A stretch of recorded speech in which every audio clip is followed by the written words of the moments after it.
And 1 second, Well, as a matter of, it's. Just before you start up, I just want you to know, I'm a pumpkin at 9. I've been working 8 on. We're gonna be adjourning by 9. Okay. This is, when we start this early, it's just not fair to everybody. Yeah. Yes. Well, I've been working 8 on 8 off since Friday. I'm done. Whoever wants to come down. Zach already gave you the eye. Already I think it's an aye in his case. gave Amy a thumbs up. Yep. and Commissioner Espy just is gonna be here for the hearing. Yeah, he told me he's gonna try to get here when he can.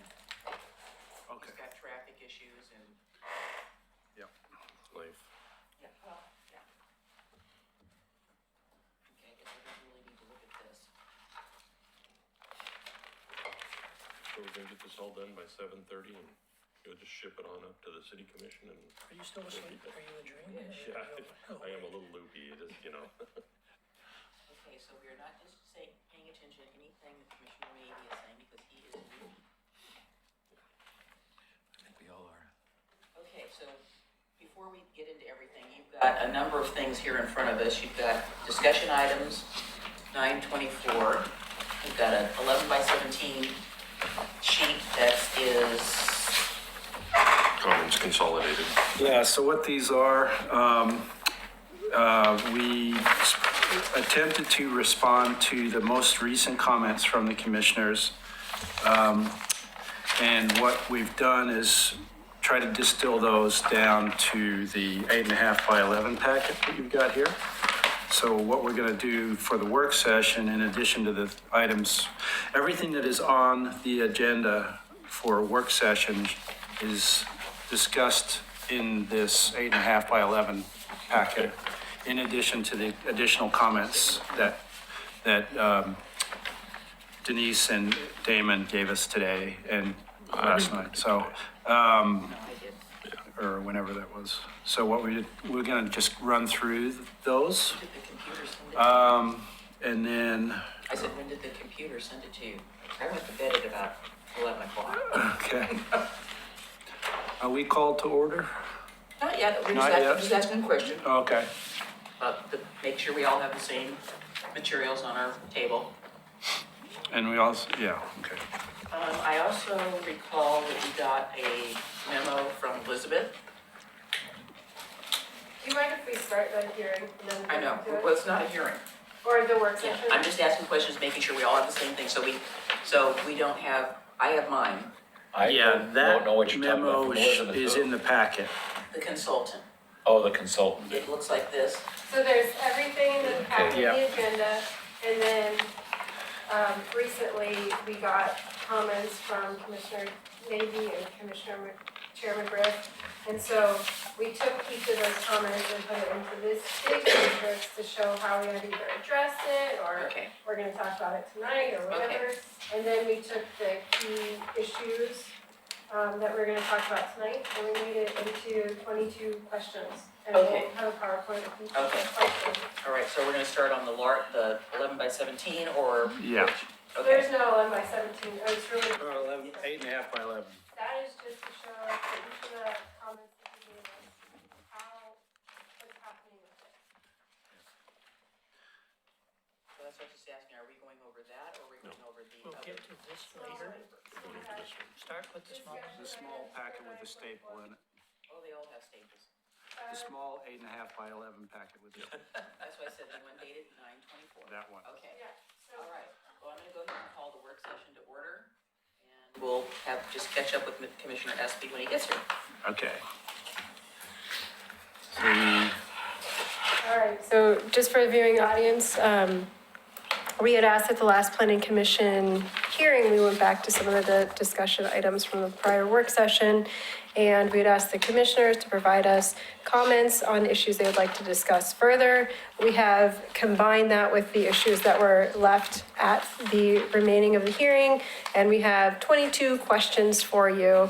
It is in this small packet called Discussion Items for 924 Planning Commission, and we have a PowerPoint with one question per slide. And so from our accounts, once we're done with these 22 questions, we should be done with questions. But there's a last slide at the end for questions, if we have more. so question one, should the permitted uses for the various zoning designations be amended? So question was, should we look at all the permitted uses in the neighborhood commercial zone, the historic commercial zone? And should we change the drive-through conditional use requirements in the mixed-use corridor to prohibited? Should we remove residential uses from the commercial district? Should we, Which commercial district? the mixed Commercial use, district. the general Not down- commercial, not downtown. the general Okay, commercial general district. So Doka's not considered commercial downtown, is that? It's mud. So currently, when you read the code, it allows, it refers to the mixed-use corridor district, which allows all of those residential uses. Where does commercial start? The general commercial starts At to the the, base just of to the north Malala? of, just south of Warner Millie Road and extends down to the bottom of Malala. Okay. It's the red on the map. Down to the bottom of Malala downtown or down further out? The Further south, further out. southern Okay, that's uphill what I thought. I tip. just wanted to clarify.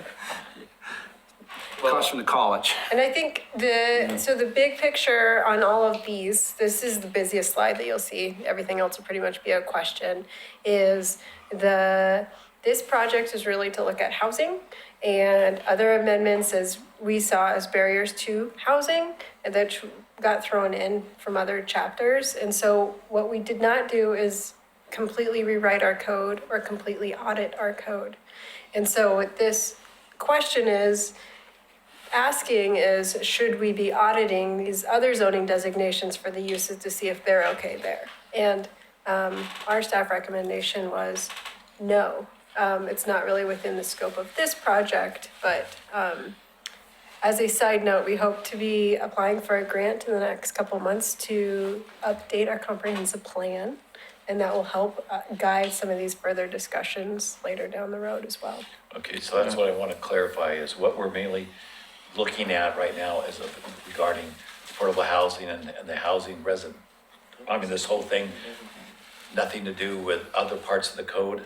No. I mean, we're not looking at the whole code right now, are we? Everything in the code. This is a request to look at stuff that we hadn't looked at before. It's nice to have some sidebars on the project, which is why our staff recommendation is not to do these code audits for other uses. Okay. Because it's I'm some, still confused. This has We're been a not looking at like selective- annexations, we're not looking at No. sign codes. This is just No. about affordability and housing and things like that. it was barriers to development, which Okay. for housing.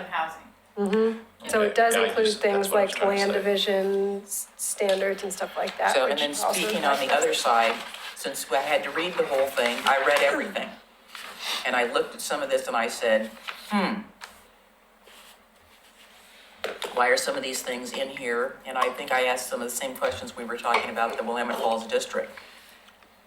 So I'm not saying we're addressing it, but I'm just saying there are things that, you know, I didn't say anything about commercial. I think we want to have mixed-use development, and we talked about limiting the amount of mixed-use, the housing in a mixed-use development so they could have commercial and some housing, because it's appropriate to have housing above. But that's different than what I commented on.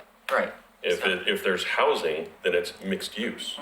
If it's commercial, then it's businesses. Right. And if this is about housing, then we need to make sure that the cut and paste are appropriate for each district. And so, you know, I think that at least for the vast majority of these, they're fairly small changes, but they're also kind of policy changes because, for instance, you know, where do shelters go? That's something all, you know, it's in every thing. And the danger of, even though I'm the one who insisted, cut and paste the list, is that when you cut and paste the whole list, it isn't always appropriate for every district. And so it's, you know, it's better that we address these things now. And if we need to tweak them when you do your study and you start getting applications and people are, you know, saying, you know, this is a hindrance, then, you know, that's fine. But I mean, I don't see how anybody can argue that in a pure commercial district, bed and breakfast, residential units, assisted living facilities, live-work units, and a residential density is relevant. And so now's the time to cut those out. If it's mixed use, then make it mixed use, and then those are relevant. Well, I think we do have some residential care facilities in the commercial corridor along Willow, although we have two of them that in my mind, McLaughlin Place and what's the one by Beaver Creek Marquee? McLaughlin Place Avenue? isn't No. Yeah, commercial. I mean, I think Anyway. It's Warner Millie South. I think the question I have is what are we trying to solve? If we're trying to be transparent, you can change the name of general commercial. It is very common for general commercial to include things like residential. I think if we were gonna take out residential in general commercial, that's a big change. I would like to, throw that back to the public rather than sort of a last minute meeting. It does have a significant effect on housing, which is the goal. And it would make a lot of properties non-conforming, and we didn't provide, they may have not been aware that this was on the table. So if the question is about transparency because of the title, general commercial, we can't change it because we can't change our zoning map. Right. So, but I would encourage, we're gonna looking at our comp plan, and that may mean that we make different changes to our zoning designations and what they're called and where they're at. In the future, we'll have our housing inventory by then, I think and that will it's help strictly a inform zoning us. code issue. I don't think it's a comp plan issue. But so make a note of that and let's move on to the next. Well, so One. we are looking for a decision on each one of these slides. So the question is, we did not do an analysis for each of these zoning designations. We had a request from 2 commissioners to do an analysis of some level on uses already in the zoning code. Is this something that we should do or not? Well, it feels like from the intent of the Metro grant that this was an equity housing focus. My gut is it feels like scope creep. As much as we want to include it, it feels like it's the tail wagging the dog. Do you have more you can share on the schedule of looking at the comp plan and? Yeah, we're applying for a grant in November. And so if we get it, it does take a while to go through it. But then we can take a bigger, broader picture view. Really what are the differences between MUC and MUD and general commercial, and do we need So we're not planning on to? doing this without a grant? The only time we're gonna do stuff is with grants? Well, to update our comprehensive plan, probably. We don't have the resources to do that in-house. I can feel Mr. Mahoney's stuff going into my head, and he's only been saying that for like the last 4 years in terms of it needs to be put into the budget so that we're not in this tail wagging the dog thing with this grant that we currently have. I would should- say that we're applying for the grant like in a couple of months though. So I mean, the concern of having the money, I mean, this is the most closest we'll ever be to have the money. That's not a really good sentence, but Yeah, I understand what you're saying. we are on the cusp of applying for it. And But if you we can don't get it, put we're not doing forward, it. what's that? So if we don't get it, we're not gonna do it because we're not putting money in the budget from the general fund to go into doing it. So 2 things. One is if you have policy, things like budget, I would include that in your memo to the city commission.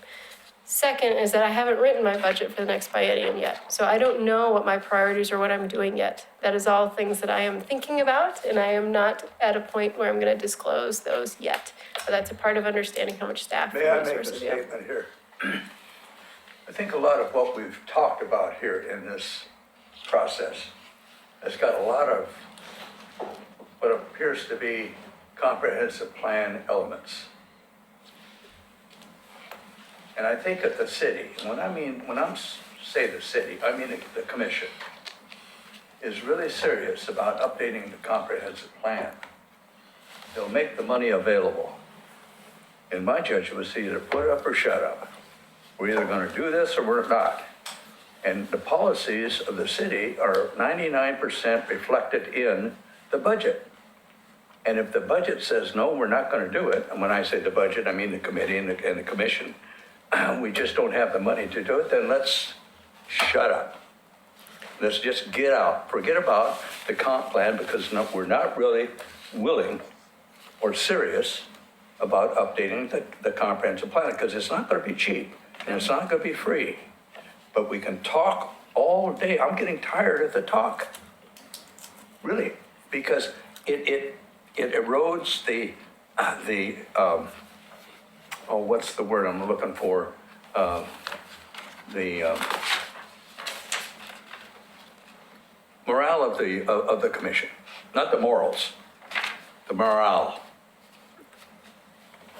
We either approach this as a community, and we're serious about it, or we're not. And that's where I'm coming from, essentially. Yes, I think we all want to see the comprehensive plan updated. We'll be applying for a grant, but if you want to put forward a policy recommendation that the city commission make it one of their goals and priorities for the next biennium, then that would be a really good place for that. Well, I think, Another question, follow-up question. Laura, are you telling me that you're gonna put in your budget proposal money for the updated comp plan next time the budget rolls around? Is that what you're saying? We're getting a little bit in the weeds. We haven't done the budget yet. The budget starts next summer. And so we're in the beginning process of starting to think about the budget. I'll come back to you guys with a work session before we do the city commission retreat, so you guys can put forward your priorities for the budget. Okay, so now I have a question. Because back to this. You said you want some decisions on some of this tonight. Yeah, the question is, should we broaden the scope of this project to review the zoning designations for the items identified So on my screen? question is, I was gonna say, because how it says review all, the two of them, change drive-through from condition, that's a lot to agree to, and that's what you're asking us, is should we go through and review and go over those things? Is that what you're asking, if we should look at that more in depth?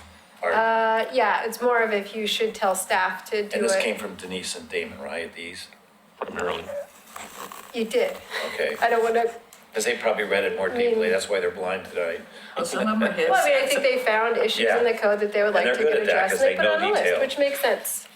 I mean, it makes sense. So that's what I was trying to get, is this, you're asking us now, should we do these things? As a part of this project. Right, okay. Yeah. So Well, I- Well, we're I good think there. back to I've work. got a point of order then.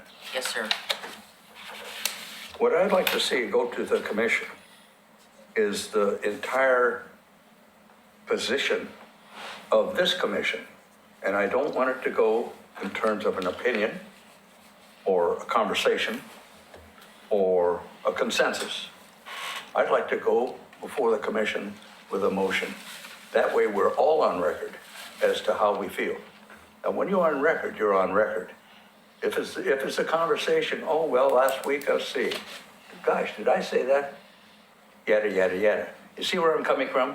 So what you're saying is, if we don't do this now, because we're gonna delay it for a comp plan, then we need to make a motion that the next biennial budget include funding for a comp plan, whether it's through grants or direct funding. No, what I'm saying is, if you want to take these things individually, then I think No, I don't think if they're important enough to act on, then they're important enough to vote on.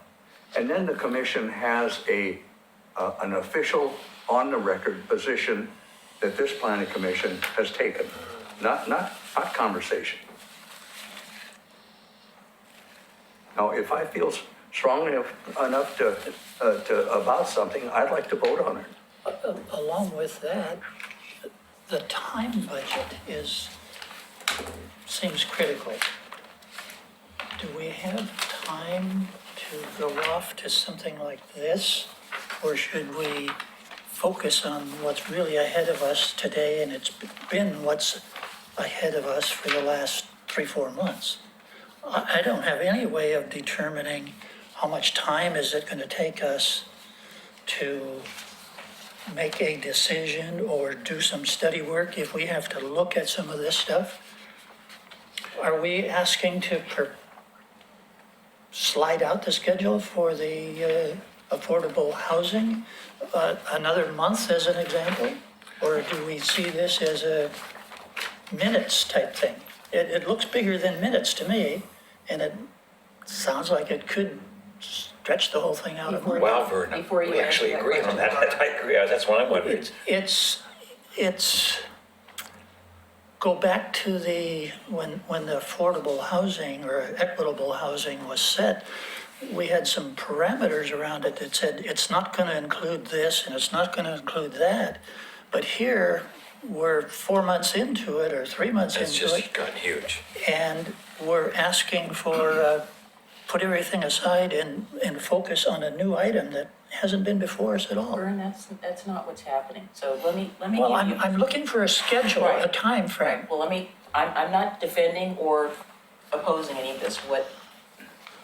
We have a project that was brought to us by staff dealing with affordable. 4 months ago. Dealing with affordable housing. Right. And it's not that there's a schedule. I think when we as a commission determine that we are satisfied with what we want to send up to the city commission, that's when it will get sent up. True. So I agree. that's the decision of this group, not necessarily staff. We're asking staff for an opinion, but basically, we are the ones that are directing where we're going with this project. Now, this is completely separate, but again, That's what I was wondering. But it could disrupt our no, schedule that we're not disrupt, currently I on. think is the wrong word.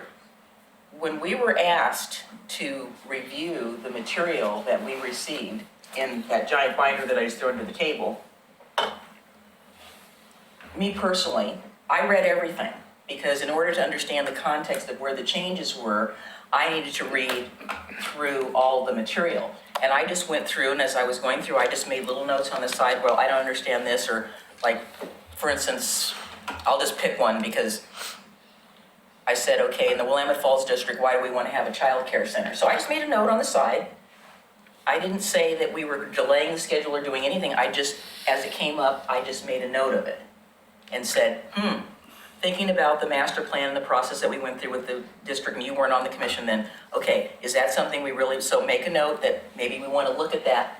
If it's part of this or not part of this, that's not really the point. It was going through and kind of looking at everything, because again, being former staff, after you've looked at this forever, it all starts jumbling together. I mean, you see it and you look at the code and you can't see the forest for the trees. It happens with anything you're reading.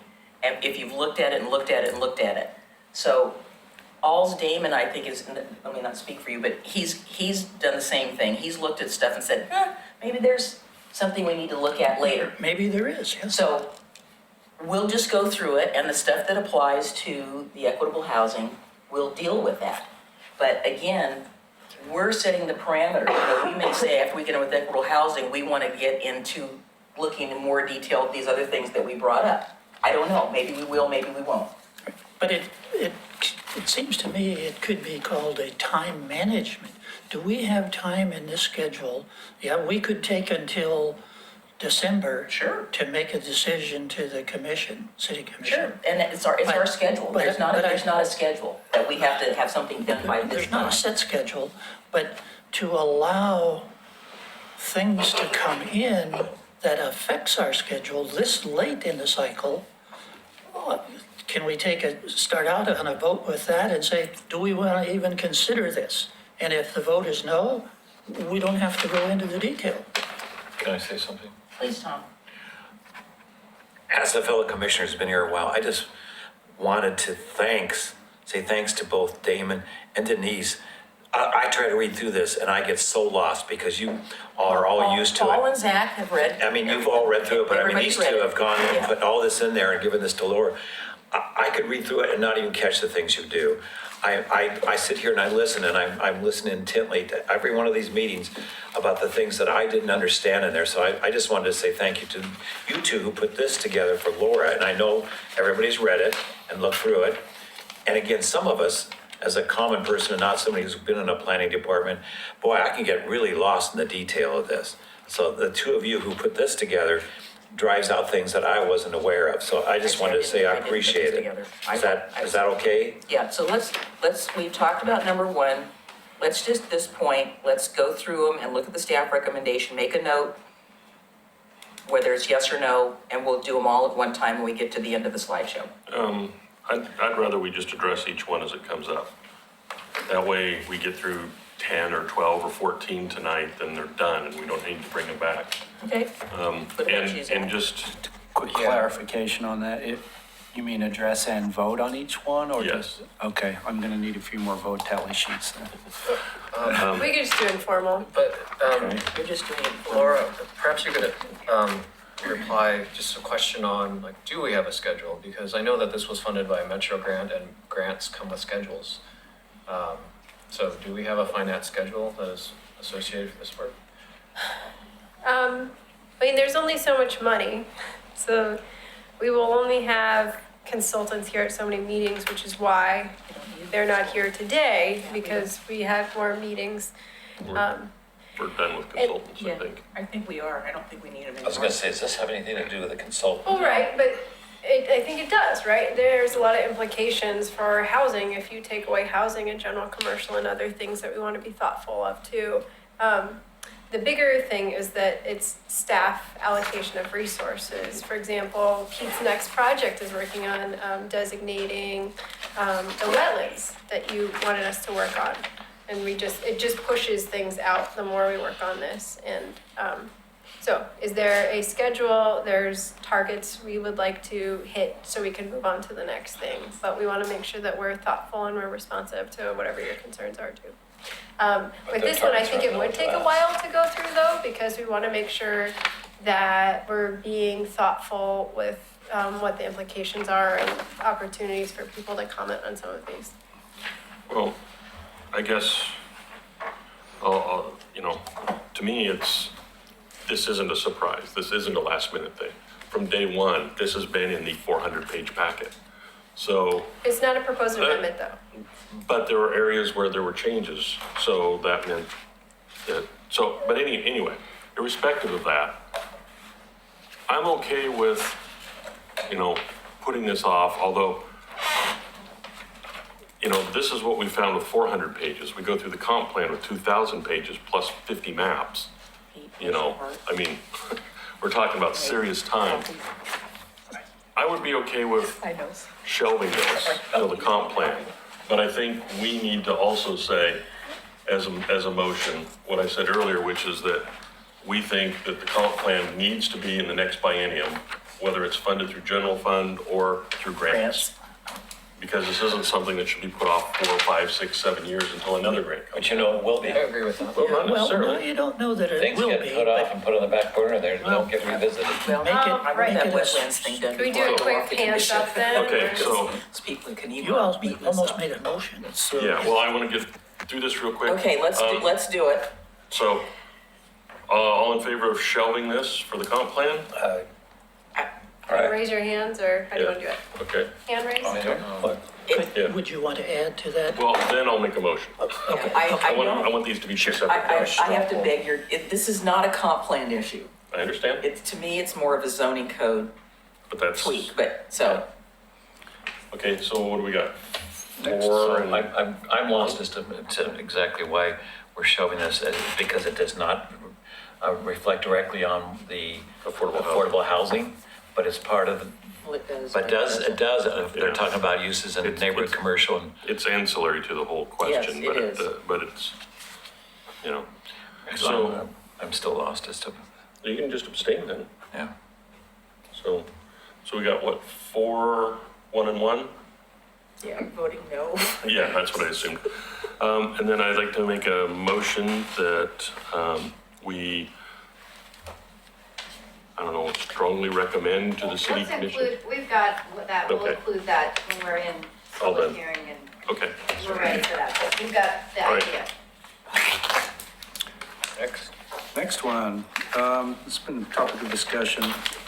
In the historic commercial district, which is actually the district on either side of McLaughlin Boulevard in the Kenema neighborhood. So that is part of the National Register Historic District. Today, it has a variety of commercial uses as well as duplex, multifamily, and single-family uses as currently allowed residential uses. And the proposal would expand the types of residential uses to include 3 to 4 plexes. So that's the question on this one. And The, my response to that is, no, it shouldn't be, because it's not historic use. The Kenema National Historic District is very unique, and the more we dilute its character, the more likely we are to lose its national designation. And I'm sorry that they're gonna lose a mile of potential development, but there's a lot of other places they can build, and 3 and 4 plexes aren't appropriate. Can you talk about that a little bit more? Because 3 and 4 plexes are permitted in the zone today. So you want to talk about how? I think it's that inappropriate use- in the zone, even today, but we weren't going through the different districts, so. How long have those been there in that district? Well, there aren't any 3 or 4 But you plexes. just said there what has been. The 3 and 4 plexes are permitted use in the zoning designation? There's just none there right now. they're just, I don't know they're if there currently was a- defined as multifamily. Right. Yeah. Are there any there at this point, or has that just been allowed and it's just, we're looking at whether it should be? I don't know, but Good Carrie question. can give the overview of how the uses relate to the historic district, because I think what you were saying is it dilutes the historic district. Right, And and I agree. I don't wanna be the straw that broke the camel's back. All right, I mean, there's a lot of things going on in that district that, Yeah. we don't wanna, Well, the historic district protects a character, right? A character of Kenema, right? Which has components of small structures, right? All of the things that are set forth in the design guidelines. They don't restrict use. They restrict design. And we don't care so much about what the use is, as long as it can be designed in a way that doesn't conflict with that significance that we've identified for the historic district. So, although it may be difficult to imagine a compatible design for a fourplex, I'm not sure we should say that it can't be done, because we don't know. I mean, at 200 square feet, some very, very tiny IKEA apartments could fit within a fourplex that maybe the massing would be compatible. So that's the sort of way historic districts work from a regulatory standpoint. And that design review evaluation will still happen for all the historic districts, for all the uses. Well, I still don't understand, and I'm just saying it, how those cottage housing got approved, and it does not meet the design guidelines. So I don't have any opinion about this one way or the other. I just think the historic commercial district was envisioned to be something different than what is going on right now. And I agree with you, Damon. all right, you guys want to do a little vote on this one then? I'll say I basically agree with Denise. I mean, it's the design guidelines that where, the rubber meets the road, and we have Yeah. strong design guidelines, we can follow those. We shouldn't need to make extra rules, because making extra rules is literally the definition of inequitable. Yeah, well, they need extra rules in Kenema for sure. Sure, but we have design guidelines, Right. those are those extra rules, that's how we're doing it. Okay, can we skip, well, real quick, we need to Take a vote on this one. okay, What is the vote that we're asking? Should 3 to 4 plexes be allowed in the historic Kenema district? I say no. Commercial district. historic commercial. Yes. I would say yes, Okay. but the details will be worked out if and when we ever get an application, if it's, I just think it looks wrong in that area, but I'm still a no. And I'm a no. I'm a no. Yes, leave it as is. All right, 2 Did you yeses, say you were a 3 yes? noes, so that's a no. But I thought you agreed with Denise. It is about the design guidelines being Okay. That's the- protected. All right, next one. Where's Bob? He's not feeling well. Okay, neither am I right now. I'm gonna try to skip down to what you're talking about. This is also on my list because I didn't know it was a thing. Oh, the carts, okay, all right, let's talk about that then. Okay, so. So for the record, we need to flip on the long edge. That's right. That's why you were making me smile. The long edge, Yes, when you print something, if you flip it on the long edge, it doesn't end up backwards like this. okay. All right, Some people don't know what that means on the copier, and I tell you, I had to learn myself. So the current proposal is to allow temporary carts for less than 5 hours per day in the Willamette Falls district, and not to include it in any other zone districts. But if the discussion is to broaden that to include the general industrial, campus industrial, and mixed-use employment districts, that's the question.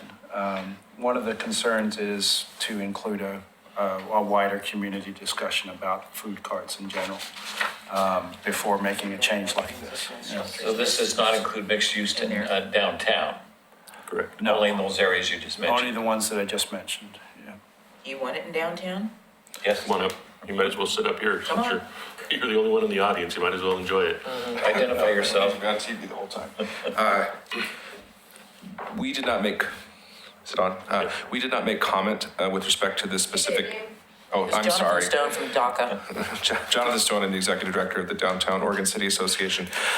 We did, in the letter we submitted, we did not make comment on food carts because our understanding was in this process, we were clarifying the use in the zoning area where they're currently allowed. And I do know that there's a much broader conversation that should be had about food carts. And the Downtown Oregon City Association did not get a chance to consider the implications of allowing food carts in other areas because it wasn't part of this project. And on the list, I guess this is new today, right? This No. question? No, you didn't get the 400-page packet that we got. Everything was in there. This was discussed at a couple of planning commission work sessions. It Okay. was a proposal from the commission. Yeah. Sure. So I guess my perspective from the Downtown Oregon City Association is that there's a broader conversation about the use of food carts throughout the city. And I would need to take this back to my board for further consideration in order to be able to officially comment on it. But my comment now is we were prepared to think about the expanded use or the clarification of use on the mixed use downtown, but not whether or not it should be expanded to other areas. Okay, so Thanks, let's do the poll. Well, real quick, my question is, where did we get 5 hours from? Good question. I mean, We have a It's an response. industry standard in a lot of the zoning designations across the United States. It gives you enough time to set up and start preparing food and then serve a meal. So But- it's common in but like the nationwide, antique fair, they were there 12 hours, but that's a special event. Permit, That's different. a special you know, permit. but it, I don't know, I just, And the Concerts in the Park is a special event. Yeah, yes, it is through the Parks Department permits. So this is just for like lunch carts or more transitory carts. So Jonathan, you have no opinion on this right now until you've talked to your people? It's not downtown, it's just other areas. Do you have a problem with that or? I could say there was interest in discussing this in more detail, but we did not because in the original packet that we had reviewed, the food carts were restricted to the zoning designated area where they were originally allowed. And so we have not had a time to discuss it, therefore I can't speak on behalf of my Okay. board. And you were on it, I know several people are on Chit Chat, and I know it's a big conversation in this city, food carts. And they blame the city commission and everybody else why there's not food carts everywhere. So I agree with you, we need a broader discussion on food carts, and it may not be a part of this program here, but everybody's asking why not? So I understand where you're coming from for that. Right, I mean, it feels, I mean, for an equitable housing discussion, it feels definitely like scope creep. And while I personally am a big proponent for food carts and would welcome them, I think, I agree with Jonathan, we should have a larger so the discussion. fact that we're talking about food carts and the equitable housing is scope creep to Right. begin with. So, Yeah, that's if we're gonna creep it, we should, you know, but Okay, what does everybody think? A follow-on on your questions of where did the 5 hours come from? Does that 5 hours mean they could show up at 11 o'clock to 2 and then be gone and come back for an hour at the end of the day or an hour? it's 5 hours in a 24-hour period, yeah. So whatever It's 5 hours they mobile want. within the district. They could be at, does it mean they can't be at the same spot more than 5 hours? Or is it any spot, various spots within That seems like that it needs zone. more detail. That aside, Vern, I keep thinking, this is not a part of equitable housing, like somebody else just said here. And I think it needs to be addressed individually. I agree. Well, it isn't. But how do we say Remember, that we had today? the other zoning code things that were brought in. So Yep. this was part of that. So Okay, don't 'cause say I- that this is scope Oh, and three. I know, because I've There got was other other concerns stuff that too, the I staff agree. brought in that we hadn't even discussed with staff, and then all of a sudden we had it. So that's why some of Okay. this stuff is coming out. So, okay, what do you think? Yes or no? Do we want to allow it? That's the question. Yes or no? Without further discussion, I would say yes. Yes or no? That's not a fair question. I'm looking at the question. I know, but it's not a fair question, but I will say yes for now. Okay, I But it's will- not a fair I will question. say yes, but I also believe it won't be our final decision No, on food I think we need carts. to go into more detail on another occasion. I agree with the staff recommendation. okay, so I say yes. Is that a recommendation that says So- it should they be Well, allowed? So you guys said yes, which means we should expand Yes. the Yes. 5-hour food carts Whether we to do it now or GI, later, CI, yes. and MUE Yes. through this part. Okay, just making sure I'm clear. I just don't feel right that we're. not Internal discussing other conversions. stuff. So I think the Might as well just discussion sit by there. the planning commission Sit was there. whether It's a more comfortable chair up here, probably. whether to require some parking for an internal conversion of an existing home, or to go with the original staff and project team advisory, which was to not require parking for this type of housing unit use. Our rationale is that providing a minimum parking requirement for an additional housing has some consequences for residential properties that want to use their yard in a certain way, could create an additional impervious surface, may change the character of the neighborhood by reducing your front yard space, and we feel that most driveways on existing homes could already accommodate sufficient parking. So rather than requiring it, leave it up to the owner to provide if necessary. Well, my response is putting more cars on this, parking on the street is changing the character of the neighborhood. Yes. Just like, if they're they pave their front yard, but at least they're not in my way when they're in their front yard. Well, I don't know if people should be paving their front yards. I know, I don't know you're think, big and extreme. I think we've got probably a dozen times when that's gonna be the case, but So, yeah, the planning commission's split on supported, it last no, one half supported like half a parking space per unit, or one space per 2 units, rounded up. yeah. And the other half, it was kind of a split, so, yeah. So, what do you guys think? I think we should not increase the amount of parking. It's a double standard. We don't have a parking minimum for I didn't normal hear you. housing. Sorry. He said no. I said no, and No. I think adding parking increases the barrier to housing for those Thank you. most in need. Yeah. Well, that's my Right, recommendation, okay, so you say yes. And I'm a yes. I think there should be even more parking. I think there should be And I'm a three, no. 3 for 3 and 4 You're for a 4. no, and I'm gonna yes. 2, 3, 0, so it's a no. The no wins. No, So it was a yes. it's a yes. it's a yes. Oh, I'm yeses. sorry, what did you say? Yes, Oh, you did say. this Okay. new number Correct. or the 0? The 3, 1 2, for 0. 2 rounded up. Okay, so Thank 1 for 2 for rounded up. Liz, what do you have here? 2 for 3, 2 for 4? That's what Okay. we're. Got it. so maximum size of additions.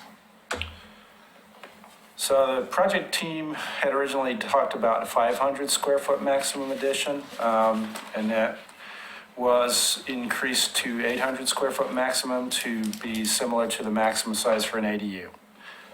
So we don't, originally we really didn't have an opinion here, but I think if you wanted to go with the project advisory team recommendation, that would still be in line with the goal. I guess my question about this, Pete, is if it's an internal conversion, Right. why do you need to add something onto it? That's not an internal conversion anymore to me. If you're putting an addition on, that's an addition, that's not an internal conversion. Yeah. I mean, I'm thinking of an internal conversion, maybe I'm being too strict with it, but it's taking the existing footprint and you're changing what the inside is like. Yep. Well, I Yeah. think the discussion was you couldn't always predict what the existing floor plan would be like, and if it would accommodate things to make it a fully contained unit, like an additional kitchen, bathroom, and that sort of thing. So if there was to be an addition to accommodate that, we wanted to be able to provide some maximum to disincentivize, scrape-offs at the same time that we're incentivizing a property owner to do this type of a conversion. So that was the reasoning. I just think 800 square feet is huge. Yeah, I mean, Yeah. that's an ADU, and if they want to do An a ADU. 3 internal conversion and an ADU, that's fine. But they need to be called what they are. I mean, frankly, I'm thinking more like 150 to 200 square feet, because I have no problem with them putting a covered stairway or a porch for the different ways to get in. I mean, that makes sense. And beyond that, it's not- an not- addition. It's you not know, an internal conversion then. Right. Yeah. So, and I don't know, Right. 500 still seems big, but I'm not Yeah. gonna fight about it. I just know 800 is, Yeah, and just, just build an ADU if you're gonna. Yeah, I think I agree with you. You can only get X many units in an internal conversion and you want to build an ADU, do it. But don't call something, it's something else once they start adding on.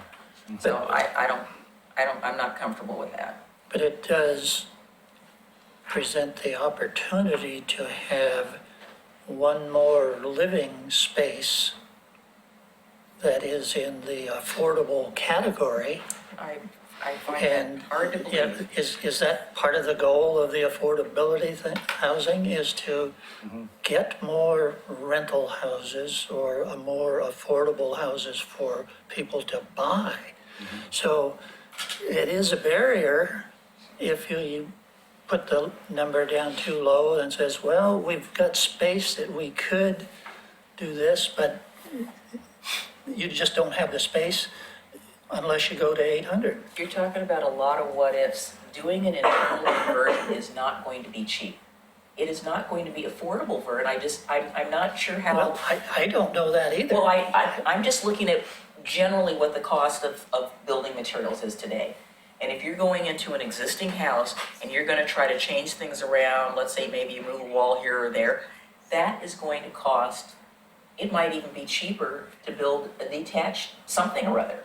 Sure. Because you're talking about going into an existing structure where you have got constraints that you have no idea what'll happen if you open that wall. And I mean, I have experience dealing with an older home. I haven't opened a wall yet, but I've been in another building where I did open some walls and it was like, oh my God, we can't afford to do that because it's really expensive. Well, it's. So I think your desire for affordability is very admirable and very noble, but I think it doesn't match the reality of what it's really going to cost people. And I think if they want to do an addition, they should just build an ADU. I don't think it's a barrier. Or do an addition to their house. So, Yeah. Or they, go ahead. I was just gonna get as hands, if so it sounds like 800. Just to make sure I understand this right, so I have a house, I'm gonna do an internal conversion because I'm gonna turn it into, sublet it and do a rental. There's no barrier right now of just leaving the outside footprint and I'm not adding any square footage. You could, I can do that. And what we have here is, if I still wanna do that, I'm. well, wait a minute, can they do that? Yeah. up to their maximum lot coverage of 40 No, or I mean 50. existing today. So if I wanted to take my house and turn it into a duplex, No, not the use, you can't. Okay, that's- Right. Unless it's permitted in the zoning right, district. exactly. Right, You could do okay. ADU. But you could do an You can do ADU. it, You can do you it can. You again. could Yeah. finish Right. basement and do an ADU. Right. Which is what, I think most aren't most ADUs, basement conversions where you don't have to move any walls. Or You- garage conversions. Or garage conversions, Conversion, right? right. And those happen Yep. within the existing Existing footprint. right. And that can be done today, right? Yeah, an ADU can be Right. attached or detached. Right. or So the upstairs? question here is just the relationship of the additional square footage in the To- relationship to that. Right. Got it. So I just wanted to make one comment, because every time this comes up, and I keep thinking of some of the older homes and losing the character, even over in the Alameda district where I came from, and in your historic district. All I keep thinking, and I know most of you probably never saw the movie Dr. Zhivago, but I kept thinking when the Bolsheviks came in and pushed everybody into these homes, all of a sudden, this was your room, this was your room, this was your room, and I keep picturing that sooner or later, we're gonna push all these people into these houses, and you know what I'm talking about? Did Yeah, I you saw see that Dr. movie? And it's just, Zhivago, I can't imagine all these people getting along under one roof. Well, that's not our problem. But I mean, every time that this brings up, I'm going, how many homes can you, or people, or families can you get into one beautiful old home? That's just a thought I keep thinking every time I see Well, I this. mean, I Like think that that was a the big purpose of one. this is to preserve old homes. I mean, the more that you can have internal conversions, the less you have demolitions. Right, but I think as Um, long as you start adding a bunch of stuff on, you are not doing that. Exactly. So Yeah, when you I, add 800 square foot to a historic home, or a, not historic by like quotes, but an old Well, do you guys home. want to split this out between how much square footage you can add to a house versus a detached structure? Is that I don't have a what I'm problem saying? with the detached. Okay, I'm so ready I to just, I have a vote. problem with the internal conversion and it's, then it's, to me, if you add something onto it, you're not internally converting. Okay, so it does sound like the Should there be 800 one? might be okay for a detached if someone Sure. wants a Right. detached That's just an ADU. ADU. But if it's an addition to the structure, sounds Internal. like 3 of you are saying 800 is too much Yes. Yep. or more. Right. And so the number should be lower. What is that appropriate number? I'm fine with 500. If that's 500? what Pat, Are you guys okay with 500? It's, to me, it's not an internal conversion if you were adding an addition to it. So I say, I'm not comfortable with either number, so that's just me. That's just It is a me. good point that we are talking of maximum is 800. They could do a 700 I or a think maximum 600 is too big. or a 500. That's not We're not talking about minimums here, are we? No. We're talking about the maximum addition. of an ADU, not internal. Pete's point is, building a stairwell to get to a door. I mean, the idea, if it costs the same to add an ADU that has a shared wall as building a freestanding structure, somebody's probably gonna build a freestanding structure, right? Because it would be more valuable. So when folks are doing this, they're gonna do this because they get some benefit from shared space. So. Yeah, I mean, I think 500 is too much, but I'm not gonna, if that's a number we can agree on, I'll agree on it. 800 is definitely too I big. say You 200. guys want to raise your hand if you're okay with 500? 1, 2, 3. Let's move on. You're okay with 500? Sure. I'm talking to Damon. Attached, okay, and then the I was detached is Oh, the yeah. 800. Because they do, It's a compromise. Okay. We can't tell what the real numbers are gonna be Doesn't when mean they they won't. try to do it. All right, next we have trees. Okay, Tom. Okay, so this policy is not something that the city currently has. The type of prohibition that would be in place is where a property owner is considering annexation to the city, and in anticipation of annexing to the city, they decide to remove trees on their property, because once they're zoned in the city, there are going to be certain restrictions depending on what type of zoning they have. There are some policy conflicts that have to do with, the property's not currently in the city, so we can't apply zoning to it, but you have certain annexations are a very discretionary process. They go to the planning commission, then go to the city commission. They oftentimes have findings and conditions of approval attached to them that are part of the deal of getting into the city. What a policy like this does is give a property owner a heads up that if they remove trees ahead of time, they will delay the process of their annexation by up to 3 years in the case of some cities like Lake Oswego, and also have to do mitigation for any trees that are removed. And staff then works with the applicant who is waiting to apply, and Paul can speak to this. Welcome. Right there. And work through that process of mitigating for those tree removals.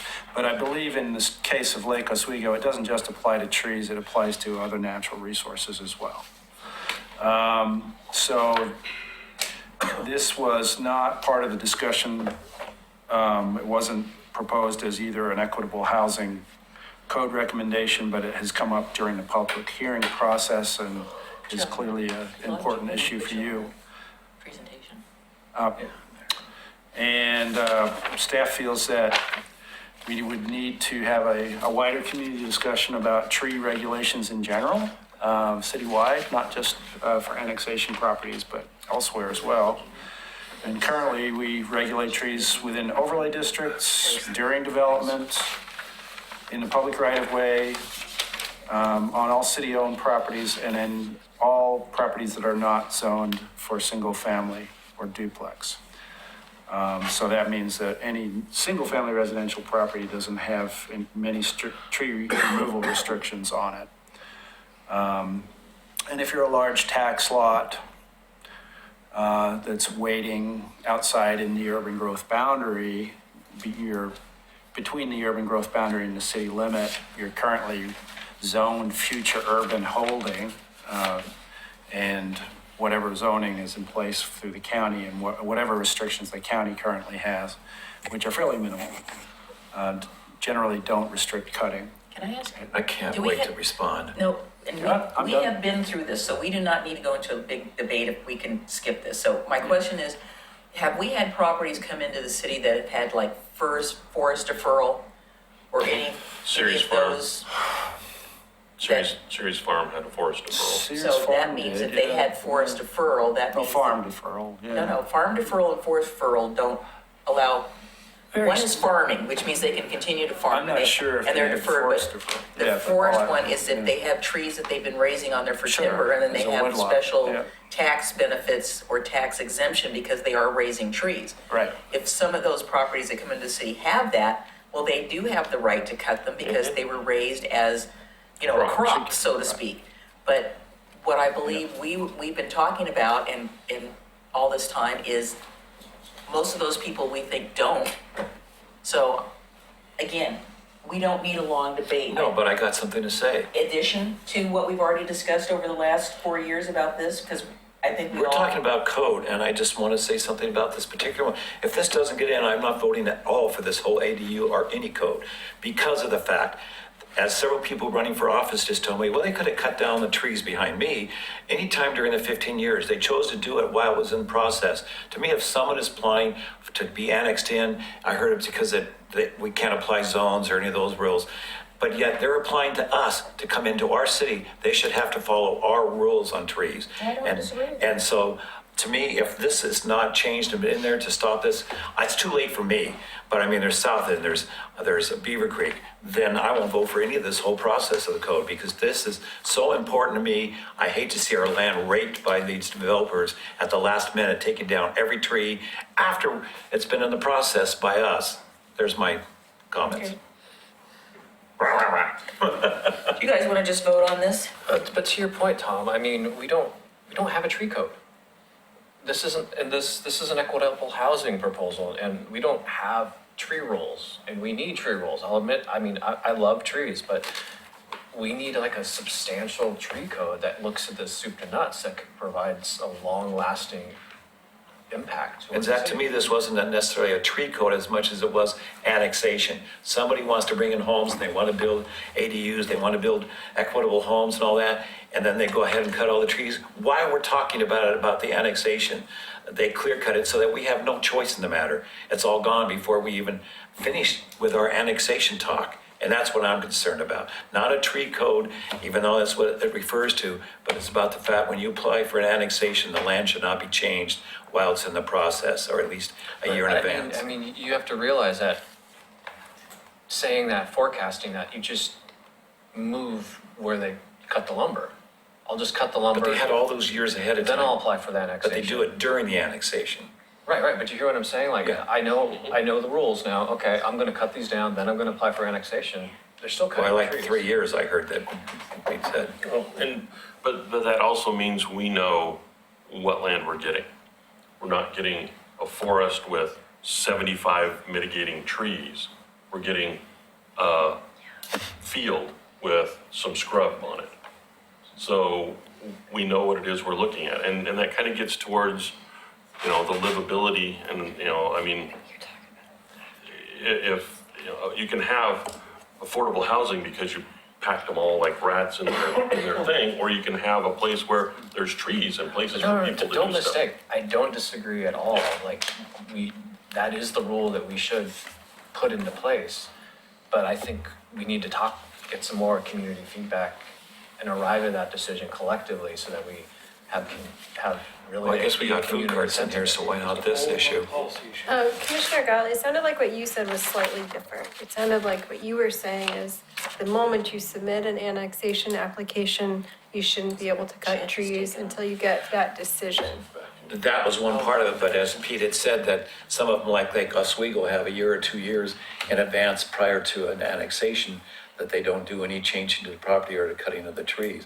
Even Ken Seeger himself years ago had walked the property with me, and he said, when he owned it, he said, I wouldn't cut down all these trees until we know where the homes are gonna go, because people value trees. I'm not a tree hugger, but I know what the land looks like now compared to what it did. And I just want to, I know you guys had already talked about the comprehensive tree thing, but just, we're very transparent about the conversation. When they annex into the city, they could then clear cut property unless they're in overlay Well, districts. that's why I've got my So recommendation. just, I mean, What's yours just so in you here? know, like which time segments, I mean, you're talking about soup to nuts. So Well, I if just it's want to gonna- make sure we're all aware. I guess there's a different type. I like the fact that 2 to 3 years, I heard 5 years once when I first moved into the city. I'd be settled with 3 or 2, and I used to think that was in place. But I agree with, I think that's what Damon had said. If they're applying for annexation, they're applying to be in our city, and they should follow our rules and not just do what they want. They're asking to be annexed into our city. And that gets to the second half of that is what I submitted as a recommendation, which is, Where is it on here? it's 175270. Where it's talking about when, On page 2, page 4, page 4, okay. about the sixth one down on the page. And that section's talking about, revoking permits. And I think there should be a number 4, which is if there's a substantial change to the land, such as tree removal or grading, work should not be able to continue. So, if they're annexed, they're waiting to get their process, and then, and the land needs to stay frozen until they're annexed. They can go out and do surveying, but, the clear cutting, the grading, the.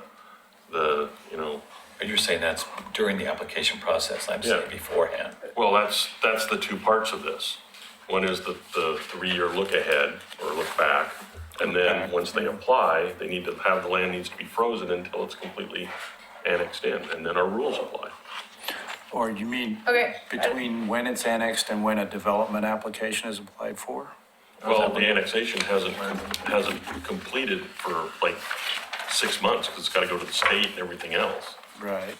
So, and then it is, it's city proper, or not city proper, it's in the city. Can I repeat back what I think you and Commissioner Guile are saying, which is from the date you submit an annexation application, you shouldn't be able to cut trees until you are Great. officially annexed into the city. And Yep. once you're annexed into the city, then you have to abide by whatever tree regulations the Yep. rest of the city has to deal with. Right. And we Okay. disagree a little bit because I keep thinking like Lake Oswego or any other city, Well- a year or 2 Well, before. that's the second half of it, That's or the the second first half. half, I guess, but. But I would go along with even that because during this process, when the annexation, that's when they started cutting while we were talking about it, or you guys were talking about it.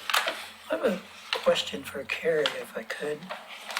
What does state law have to say about the ins and outs, and not hopefully every detail, because we're trying to keep this to tonight's discussion. What does state law say, you know? I have no concerns with the city requiring the preservation of trees or not saying any grading is allowed when an application is filed, because then they are coming to us with a request, and we should be reviewing the land and the condition that it's in. And that's what's before the planning commission and the city commission as part of the review. So I don't have a problem with that. I have a little reluctance about the prohibiting folks from annexing who have clear cut their land for 2 or 3 or 5 or Whatever. a week before, because that is county jurisdiction. Right. And, I mean, if you all feel strongly, we can look into it a little further, and talk about it a little further, but I'm not comfortable right now supporting the idea of a look back. Lake Oswego, how do they do it, Paul? What is that policy you once told us about? Well, it's a resolution, not an ordinance, so it's not. So how does it read or how does it go? As Carrie says, it's not a binding legal document, but that being said, it does state policy, and annexation, you know, in Lake Oswego's realm of the universe, has a lot of policy tied up with it. And they do have a certain amount of control over annexing properties that have removed trees until they've mitigated. And the mitigation period is 3 years, depending upon what trees they removed. It's not any tree, there's certain sets of trees that if they remove them, then they have to mitigate those. Or if they damage wetlands, or if they damage stream corridors or that kind of thing, they have to fix them before they come in. So that's part of the annexation criteria that they have to meet before they get to come into the club, if you will.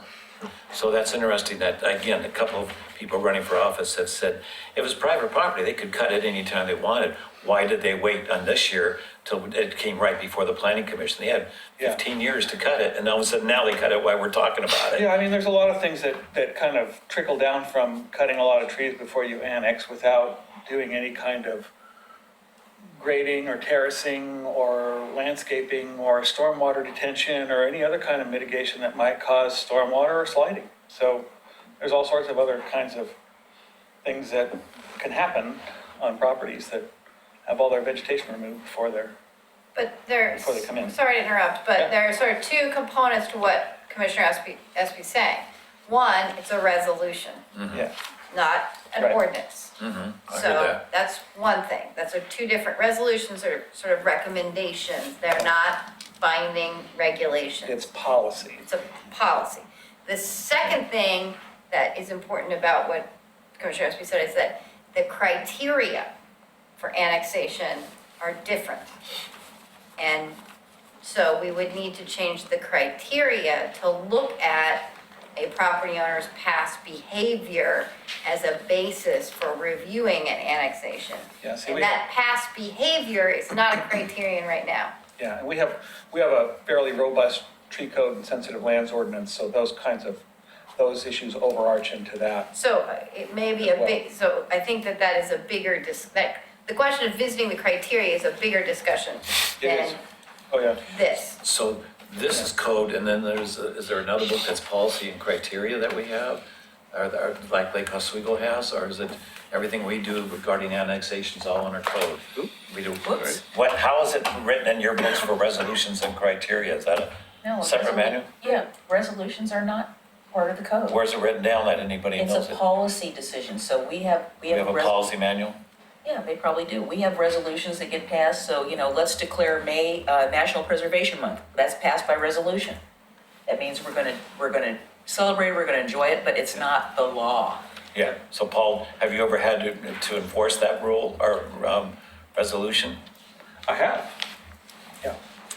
We have things that are resolutions that are, So perhaps we can break this into 2 Sorry. separate things. Right. Do you want to vote on the just one holding of grading and tree removal That's during actually number 11. Absolute nightmare. land division? Number 11, how do we get there? I thought we were 17. Actually, 11, I thought Oh, is slightly here. different as it applies to that section. All right. but you can tell us what you want and we'll sort it out. Are we on number 6 So just here? the general idea Six, yeah. of no, we'll come up with some language, we'll come back to you with what the language actually says too. But no, a significant grading or tree removal during an application. Right.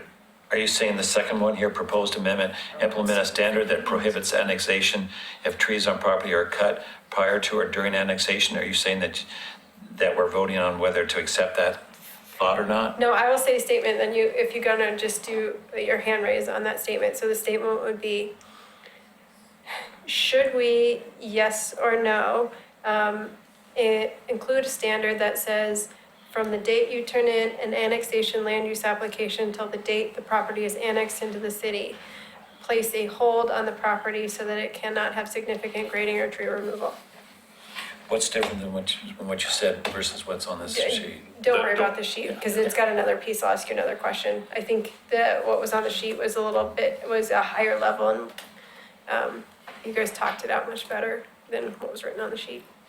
All right, so who's So, say interested it in that? again. Raise your hand if you're interested in creating a standard that says from the date you turn in an annexation application till the date that the property is annexed into the city, you cannot do significant grading or tree removal. At the least. 3 I'll say yes. yeses, 4 yeses, all right, perfect. And then the other piece of that is, do you want us to look into the look back for annexations? So should staff investigate further some standard that says you can't have cut your trees significantly a certain number of years past? I'm raising both hands and my So feet. raise your hand if the answer is yes, you want us to look into Yeah, I'd that like you to look. as a into part it. of this process. Yeah, I mean, if they have, again, if they have forest deferral, that's I different story. understand that, yeah. It's a complicated thing for us to look into, so I want to make sure I get. Yeah. Well, I can Well, make it's it easy gonna for you. take some time. Yeah. It's I gonna can take do some it for time you to in look 2 into it. minutes. It'll cost you staff attorney money. I think the key right? is to narrow the scope of trees that you're looking at too. To like oaks and, Non-nuisance trees. right, Yeah. Yeah, I agree with that. I wouldn't just say Commercial every tree is sacred. Well, I would, just non-nuisance trees. I would. I'm kidding. I know what you mean, but I mean, yeah, just some target species. Yeah, that's helpful. How many years are you guys thinking? Okay, At a How certain many age. years? Stained, right? You voted no. How many a year? How many years should we look back? Oh, 3. Yeah. I'd go even as low as 2, but I'll go with 3. Yeah. Okay, and then the majority of you seem to, you guys want to raise your hands. So the proposal is for staff to investigate a look back that says upon annexation, or before you annex into the city, you shall have not cut significant amount of trees in the last 3 years that are oaks or other non-nuisance species. Yeah. Is that right? Okay. Yeah, Make sure close enough for- summaries. Can we make that retroactive? No. not yet, All right. not yet. And you, the majority of you guys, 1, 2, 3, Obviously. Okay. Or, gotcha. All right, Great. do you guys want to break and then go? I want to skip if we can, so do we still have the one on here? I want to try to address Jonathan's concerns during the work session, so do we have any changes in this paper that deal with the parking not in conjunction?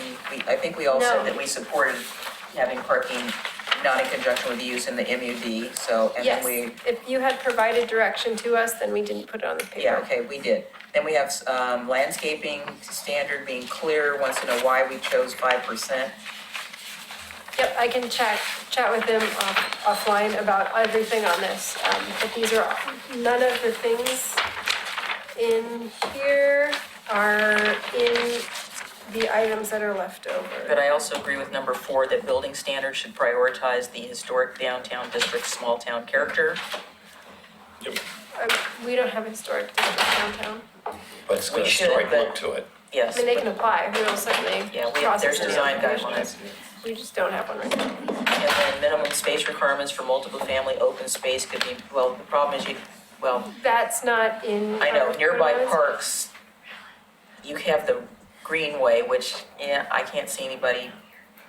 And then the excuse for a park downtown, which is paved Liberty Square, which I don't consider that a park. You can have them testify in the public hearing too, once we move into So, allowing the infill hearing, construction. and then we can pop back to this after the hearing if you guys are okay I with didn't that. understand number 3. Well, we'll have him explain it more anyway. So the other things are not part of the code package, but we're interested in hearing what you have to say about it.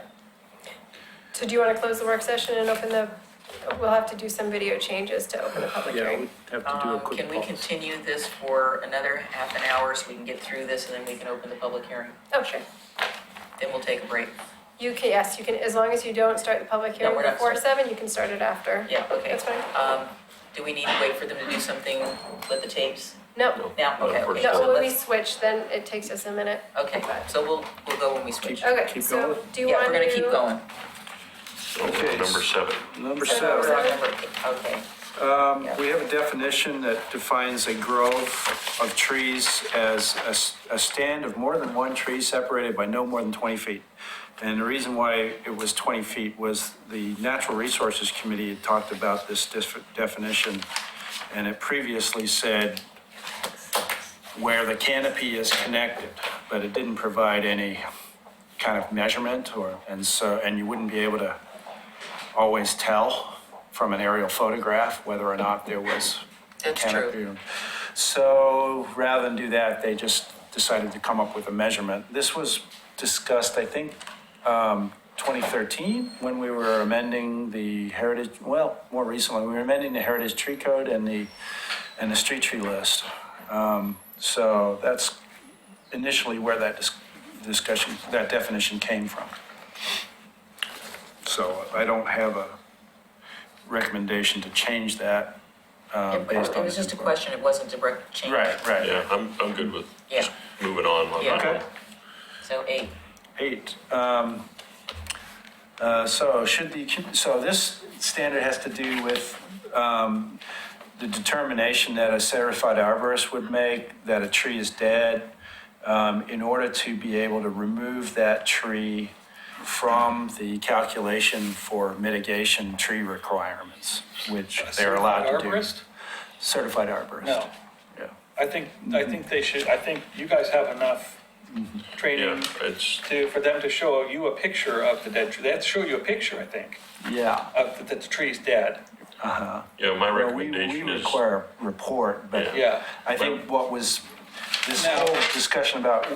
If they claim that the tree is hazardous Right, and it's in danger of failing, then an arborist, I think, probably should be engaged if they want to remove it. yeah, okay.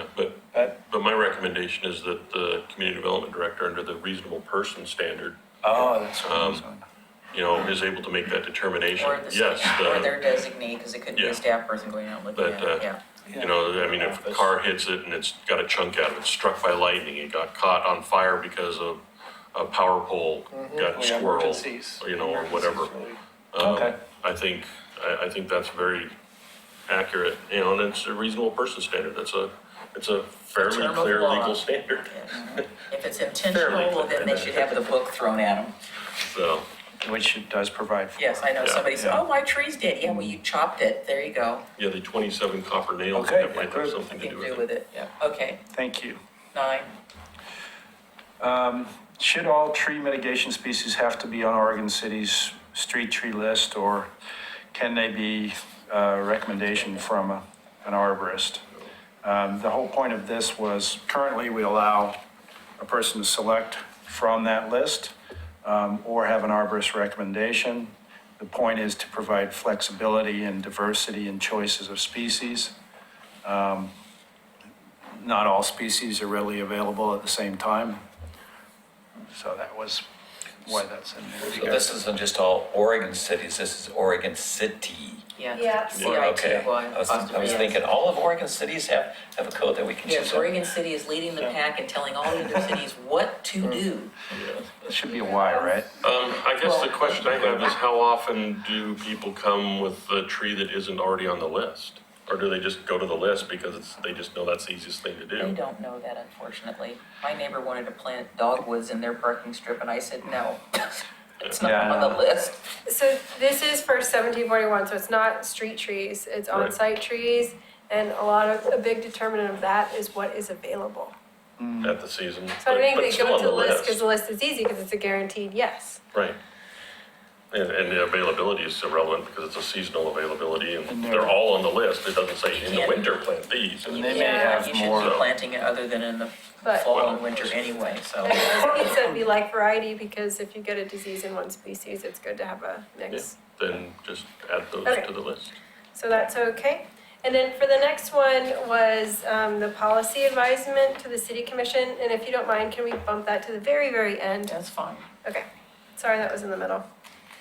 This is another tree one. Okay, so, So this one was about the revocation of a permit that you were talking about. Mhm. I understand your language, so we can skip this one. Okay. Because you talked about it in the annexation. Does everybody Yeah. understand what this one was all about? Not totally. Because that was Okay. talking about revoking any permit, Right. which is different for grading and if you, Yeah. tree removal or grading already triggers our definition of Right. development. So this is only I having think to so. do with development and annexation type things, Well, not, it's not annexation, it's development, so yeah. Development, So yeah. it's, she's moving it to the right place. Yeah. Okay. So,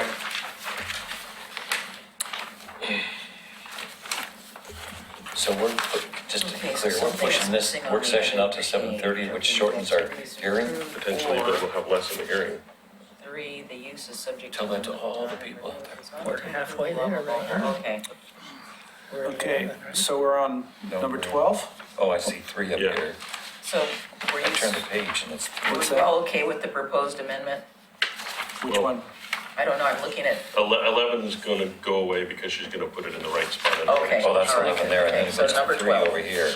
Yeah, Oh, you gotta flip to number 12. Sorry. I am, because there's IT 12, has to 13, 14, change. but there's the 3 up here. That's It's the fine. sub of the previous version. Thank you. so this is just my question, I'm just, my thought is, if you've got, you know, colloquially a roach coach, a van that rolls up, sits for 20 minutes in a place, moves on to the next place for 20 minutes, moves on to another place for 20 minutes, and then they're gone. Do they need a type 1 you know, site plan review? In Portland. They do need a type 1 yeah, site. there were oh, certain sorry. food cards we just Oh, never, didn't well, get in. First, it's in the right of way, right? No. Potentially, No, it could be in a, no, it could be in a parking lot, so it's on it's on I don't private think property. it was. Okay. In that case, the question is, should there be a standard that governs that? No. So. Parking in the right of Its way? process is a type 1 site plan Temporary. design review No, because we on wanted. site. No. Hold on, folks, let me listen, please. Its process is a type 1 site plan design review because we want to make sure that they comply with our standards so that they don't take up a parking space which otherwise drop the site below their minimum parking Right. spaces. And there's a lot of other things, so they don't, park in landscaping. But the most important thing to our development services department is the standards that say that you, dispose of your waste properly so that you're not putting stuff down the storm drain. They have to submit a plan of how they're going to deal Okay, with that waste. so they have to like come to you and say, my truck has holding tanks and I will go to a proper disposal site for them and all that. Yes, and then Okay. also so we can track them, where they're at, so if they're in one place for longer than a Okay, year, I then they just- pick up I utilities. was just seeing these guys, I'm here for 20 minutes, 20 minutes, 20 minutes, and I've got to, I've got to have only my parking spot, but then somebody parked in it, so now what do I do? I can't, I'm in violation of my What site if plan. some- But I understand the standards element of it, and I'm okay with that. Okay, well, what if I am owner of property A and a food truck comes and says, I want to be on your site, and I say, fine, you can use that parking space for an hour. Then you would pay a $75 permit, and we would the issue that, truck it'd be would. good, yeah. Yeah, I wouldn't, but yeah, Every time? No, just once, Yeah, okay. okay. Once Yeah, per I'm okay year? with it then, I just didn't understand. no. Once per year? Just Or once once. in a, There's a standard that says if you use the site more than a year, then you're seen as more permanent. You have to hook up, you have to meet the standards that permanent facilities have to meet, which is, Even if it's hooking there up for with 20 minutes utilities. every day? Yeah, Sorry, I because asked if the it's there question. for more than a year, it's viewed as more permanent rather than temporary for a But long, all they long have to do time. is park in a different parking spot, and they're not in the same On spot. the same site, if you're on the same I property think for more I than a think year. we're making this too complicated. Yeah. Food trucks, by their nature, the mobile ones are mobile. They're moving around Yeah, to whatever site, your and they type 1 may, takes care of it. yeah, and they Yeah. may be and there I, for 20 minutes every day, but that doesn't make them permanent. yes, This Food policy carts would aren't regulate necessarily against permitted. that. Yeah, I don't, I see, Well, this then- is just too, this makes this too. If I was a food truck onerous. driver, I wouldn't come to Oregon City if I had to deal with that. I would Okay, just we come can to look at this removing thing. that standard. Yeah, I mean, Yeah, I mean, I'm okay with the type one to make sure they've got their holding tanks and all that, I that's don't know, great. I think that. Okay. Does this limit where they can be, I mean, not downtown? No, that has nothing to do. Because I'm seeing food carts up here where they can be allowed, but this doesn't tell me where they That's can an be old one. allowed. That's old. Yeah, no, it's just, the summary of our code direction so far is it's only on private property, it's not in the right of way. Permanent. It's in the That's Lamb a brick Falls and mortar. Downtown Design District, general industrial, campus, Some people industrial, don't, you know, they like the and food mixed use cart. employment. They don't Wow. wanna become permanent because they don't want all the Restrictive. responsibilities It's of the. enlarged. So some employment areas, and It then is, it's a the lot. Lamb Falls Design District. I is like already mine outside my permitted. store. And then they end up going out of business. and All right, they next lost all their one. food. Okay, the next one is really just a formatting of the code, and we support the idea, but the section at 1762.050B has a very long section, and it could be renumbered to make it shorter and clearer with headings. Yeah, I think just going through it, it was like 20 some odd pages, and there was a very clear break between Yeah. A and B, and I think we Between just A and need to B. go A and B. well, no, go to 50 and 55. Because Yeah. just, I agree. That's easy. Next question. Should there be a maximum number of residential accessory structures? So currently, we do not require a permit for an accessory structure over 200 square feet in size. No, that's not correct.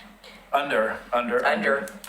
And we do for anything over. So we calculate lot coverage once accessory structures get over a certain size, but we don't calculate lot coverage when they're under. So, I just wanted to Yeah. put this really quick clarification because I also support our building department, which is you may also need a building permit if your structure is under 200 square feet, if you meet certain height restrictions as well. So disclaimer. yeah, it was just, for me, it was, I looked at it and it's like, wow, I I can. put 5 200 square foot structures in my Yeah, backyard. Or I can put 6 595-foot ones, because 600 is the trigger point. And so I just, if there's some sort of, maximum lot coverage, then, I'm okay with that. My thought is 3 200, 2 400, and 1 600, or whatever those different breakdowns were. It's just an idea, but because I can see, especially some of the places out on the fringe where they've got, their chicken coop and their goat barn and, their hay shed, where they need 3 or 4 or 5, but I can also see somebody, insulating a bunch of tough sheds and saying, look, affordable housing, and it's like, well, I don't think you can live in a tough shed, unfortunately. and once you insulate them, Oh, yeah, I know plenty. mine's There's even got a loft, so you There's can. there's no bathroom facilities, Yeah, there's, well, it's amazing what you can do for the rental in a porta potty. Yeah, I don't think Anyway. people should have an unlimited number of these things wherever, unless they live on a half an acre. If you're in town, why do you need 5 little tough sheds in your backyard? I don't know. I pose the question to the city, is this a problem? Have we heard of any such problems here or other places? I don't know that we're qualified to answer if it is a problem or not. If someone were to call us and ask, we would say, we don't regulate the number of sheds, we just regulate setbacks and lot coverage, but lot coverage only applies over 200 square feet. So it's really your physical space that, Right, yeah. so I don't. I only can't remember answer one that. time when I worked here that happened.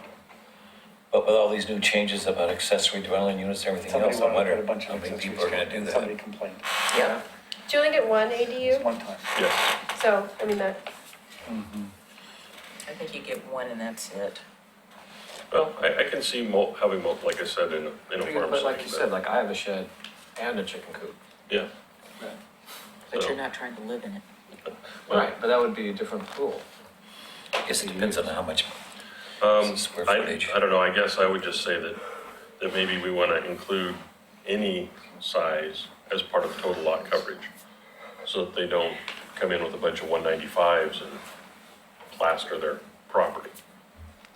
I put them in the I front do have to yard. say that From a problematic. selfish perspective, we like that it's 200 because we don't, we typically don't see building permits for under 200, but also that's where it's like playhouses and chicken coops and all that stuff.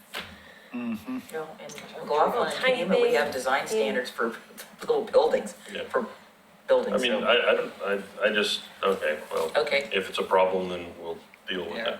Okay. I don't want to hear about you guys going. So the consensus is not to Not to change things. change it? Okay. And then, this one, Okay. for me, it was not, if it's the same one that I commented on, for me, it was the temporary, structures in the right of way. Not somebody blocking bringing in sightlines. you mean a pod? Or just a pile of dirt. Yeah, because they they're should gonna, not you know, be able to do that. that they shouldn't be able to, you know, it has to not obstruct sight lines. Okay. Wait, isn't that a right-of-way issue? Yeah, but there are times when people can put temporary, you know, can temporary block a right of way with a permit. And I'm just saying that part of that should be, Have residential standards, I mean, right-of-way you know, where is that? We have right-of-way standards for permanent obstructions in the right-of-way. I think we may not have understood your question.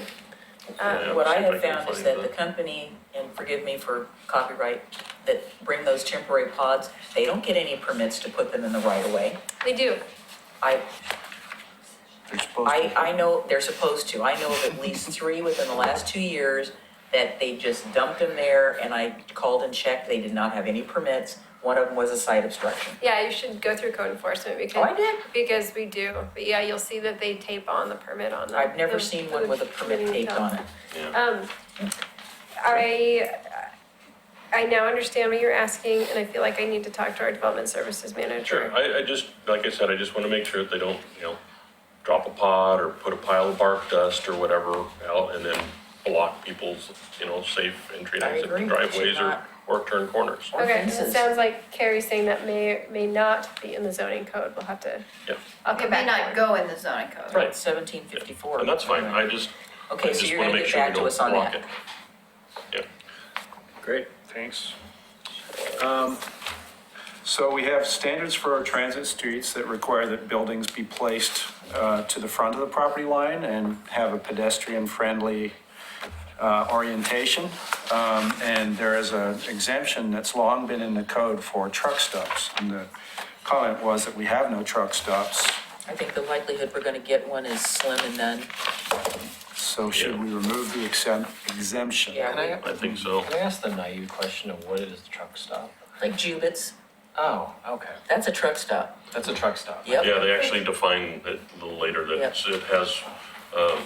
it has a convenience store, it has shower facilities, it has. Restaurant. A truck stop. Yeah. Yeah. And generally has a very wide circulation pattern. for- Bowling Right, alleys, right, the one I at the think it said Jansen at Beach least has three has overnight a parking spots. theater. Okay, yeah, let's remove that. There's some little Yeah. bunk beds in one of them, Okay. but the one, they're huge. All right, so is No. that a majority? Remove it? Yeah, Okay. Yeah, we don't need any truck stops. We don't need no stinking truck stops. I don't have a problem with trucks stopping here. Let's see. Not stopping in a truck stop. So we define a large retail establishment in current code as any store, single-purpose store, 10,000 square feet or bigger. And in the current set of code amendments, that was increased to 25,000. And I think we support keeping the existing standard at 10,000 square feet. And it So was what just would a 10,000 square foot, would that be like the Safeway or is that bigger than 10,000? Oh, the Safeway is about. Our new Safeway. 67,000 square feet, Okay, so that's huge. So Fred Meyer would be bigger than that. including the retail on the outside. No, well, I'm just saying the Yeah. store. But So- just the Safeway building is 67. Yeah, building So 10 is very small. Walgreens 10's is, very small. Walgreens probably what, 15 to 20? yeah, that's Okay, right. so it'd be something smaller than Walgreens. Yeah. Small and Okay, Walgreens. I'm good with that. Yep. You guys okay with that? I'm lost on that one. So we're saying we're gonna limit the amount of retail space? No, that's not what it says. That's, should the, Read it. We were looking at whether or not the standards for large retail would go from 10,000 square feet to trigger the standards to 25,000. We're Right. saying no. we're gonna okay, keep I at get it now 10,000. what you're saying, 10,000. okay. Okay, Change is that it a to majority of the special. board? Keep it at 10,000? Yeah. Yes. Great. Okay. Okay, so this has to do with garage door width for cluster or cottage housing, which is changing the name to cluster housing. And the proposed standard is that garages may be attached to individual dwellings, cottages, I have to fix that, provided all other design standards have been met and that the footprint of the ground floor, including the garage, is included as part of the gross floor area calculation. Such garages shall be located away from common open space. They cannot gain access off a public street and shall have a garage door width of 10 feet or less and be architecturally subordinate to the dwelling. So the idea here is to limit the overall size of the garage door and still be able to accommodate a car. Yeah, and this is my comment. I mean, when you get 10 feet or less, at what point are you just disguising a storage unit? You know, at 10 feet, people can get in and out of the car, they can open the doors. Is that the standard width for a garage door? I think they're, well, it depends, but. For a single? Yeah. Mine's 14. I have a single, my garage door is just one door, and I know it's wider than 10 feet because the pad that it's on is 20. Oh, I'm just It looking might at. be 15. I'm just looking at the average car is Right. roughly 8 feet in width. Unless So they got can- one of those well, just like you. The average car can pull in kind of to the side and have a couple of feet to open the door and slide in and out. If it's less than that, then it's like, we go out the hatchback. So, All right, so we're good with the Not many existing people go out standard?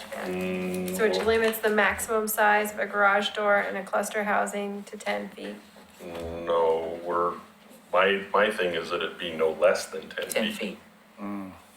I don't wanna, if it's an 8-foot wide door, you can't even get in and out of the car, you've just changed it into a storage unit. I think the concern was to keep attached parking ancillary to Sure. cottages, and the cottages already can be so small that you start to have that balance of a big garage and a little house as a. I understand, but it says 10 feet or less, just get rid of the or less. Then it's still within the design You standards. could, I would suggest that if you think 10 feet is too small, that you increase the number 10 to a higher Or number. 10's fine.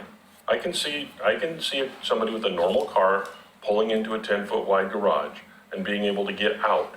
If it's less than 10 feet, I think you're greatly decreasing the opportunity for somebody to use it as a car garage. So you're But saying why at can't they least use 10 it as a storage garage? It's just storage. It's a storage unit at that point. I mean, at 8 Is feet, that okay? I think that's the question of the Well- commission. 90% of the people that have garages are storage units anyway, but. So then, But that's a choice they've made, not a choice that's forced on them because the door's not wide enough. Well, Damon, I'm finding, it looks like multiple sources that it says that normal garage door sizes are 8x7, 9x7, or 10x7. Okay. So like 8x7 seems to be a normal, but the floor of how small a garage. All right, well, I'm not gonna follow my sword on it. It was just something that I But saw. I hear you what may you're want to up saying. the number to 10, from 10 to 12 or something. No, I think 10's a reasonable number because these are tiny places. Okay. And we don't wanna, have a huge garage door and then, it looks like a scout house accidentally because of that. So I'm okay with that. No, I understand where you're coming from. I don't disagree with you. Is everyone This is is okay in with that? principle, yeah. I'm a no, but that's okay. One no? Okay. Yeah, but I think everybody else is good. I need more space for Halloween stuff. Yeah, true. You can put some in my garage. Okay, this discussion has to do with chapter 2.28 and the makeup of the Historic Review Board. That's just me, so let me just explain. Okay, The practice has been, there's not a lot of preservation architects around here, so we've had on the board a person who's a builder, who has experience in historic preservation. It's already, they've already been doing it. So I just made a question mark, why don't we say an architect or / builder? And it was the first page of the stuff that we started reviewing. Yeah, The fi- and then the second part about Yeah, board I don't- electing a secretary, Yeah, it's that's like, dumb. they don't do that. They've But- never done that. But it's also kind of out of the scope. It's a big change to the makeup, so I'm okay with leaving that part It's not out a of big it. change to the makeup. They have a Well- builder on there right now. No, I'm talking about my part about the secretary. Yeah, no, the That's- secretary was clear. When I saw that in there, I said, we've never done that ever, even when Yeah. we were here. yeah. So I'll We would say, like to we think we should discuss with the HRB Yeah. Okay, I'll save just that tell for them when that we we said they're gonna do touch do that it. chapter. So that we remember. We don't care what they think. The only thing I would bring forward at this point is the or builder question. Don't worry about the second. Well, hold on. We know better than they do. So, so it sounds like Commissioner, Just ask them. Just Commissioner ask them. Navy is narrowing the scope to the builder question. Do you guys want us to include that in this package or not? Yeah. Yes. You should talk to HRB. You can include it and talk to them at the same I know, time. but I mean, it's a Just tell 'em it's- quasi judicial board. They've just been doing it anyway. So, I'm a little unclear on my direction. Was that Just yes go or ask no? them about it and then tell us what they say tomorrow, and then we'll put it back in the package. Clear. Okay. Do you want a babysitter or not? That's what it Do sounds you want a like. babysitter? No, I'll get you. ask him if they need a builder or not theirs. well, They but we need do. to. They actually have had somebody that's been very helpful. Okay, So manufactured this home. is, does this definition clearly state that it is for a residential purpose? Currently reads, a structure constructed for movement on the public highways Yeah. that has sleeping, cooking, and public facilities that is intended for human occupancy, that is being used for a residential purpose, and that was constructed in accordance with federal manufactured housing construction and safety standards and regulations in effect at the time of construction. Yeah, my thing is I know as a security officer that there are manufactured little modular things that have sleeping and cooking and all that, and they just go from construction site to construction site, and that is not, I believe, the intent of No, this. they weren't designed that way. So I would say With cops something in that them. says, for permanent, Residential location or occupancy. something. I don't know if you need to say human. You could change it for midway through that, instead of that is being used for residential purpose, you could say that it's designed for residential purposes. I would, Yeah. Or I don't actually, think you know it's what you mean, we can come back. primarily Yeah. designed for movement on the public highway. Yes. So, So, I'm sorry, I was just laughing about, because when I read this, it said it intended for human occupancy, I said, okay, so maybe my goat needs a sleeping and cooking facility, so, okay. or ferret. 21. we're almost done. All right, there's only 22, all right. Okay. Oh, we really have not had anything. So 21. We're at 21 now. 21. It's only 22. Only It's 22. like 21. Okay, so. Yeah, the medication's getting now. So my thing on this was, it says, the chapter heading is membrane or fabric covered storage area. And then it says a metal sided cargo container. So it's like, We're talking about another thing that wasn't mentioned in the beginning. yeah, so to me, I just think if you took a metal sided cargo container and put it, like after the first sentence. So it says, an area covered by a tarp or fabric membrane, blah, blah, blah, blah, or a metal sided cargo container, blah, blah, blah. That's all, I think that it's just. Yeah, separate. So just don't list it For what you first. guys want to do. Yeah, having that be the first thing that's listed when it's, Yeah. you We don't really want to support It's a- having metal formal cargo function containers. thing, I guess. And some of those have been converted to human occupancy. Is that okay Yes, with the they group? have. Yeah. Yes, 1, 2, Actually, in 3. grand fashion, really. I know. Yep. There's Okay, there's a 4. flower shop. Perfect, last one. No, 'cause you still Well, have and then one we'll more talk to yet. the policy thing afterwards. Okay, perhaps. can I just introduce this since this is me?